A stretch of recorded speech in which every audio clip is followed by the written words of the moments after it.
விவசாயிகளின் குற்ற தோயனாக இருந்து வரும் திராவிட மாடல் அரசின் வேளாண்மை பட்ஜெட்டில் முத்தான 3 திட்டங்கள். மானாவாரி நிலங்களில் உற்பத்தி ஊக்குவிப்பு திட்டத்தின் மூலமாக சிறுதானியங்கள், பயிர் வகைகள், எண்ணெய் வித்துக்கள் பயிரிட 36 கோடி ரூபாய் நிதி ஒதுக்கீடு செய்யப்பட்டிருக்கின்றது.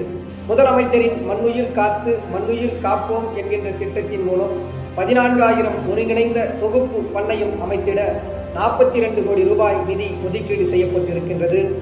துவரை சாகுபடி பரப்பு விரிவாக்க இயக்கம் சார்பாக 50,000 ஏக்கர் பரப்பளவில் துவரை சாகுபடி வீரியமாக செயல்பட விரிவாக்கம் செய்வதற்காக 17.50 லட்சம் கோடி நிதி ஒதுக்கீடு செய்யப்பட்டிருக்கின்றது.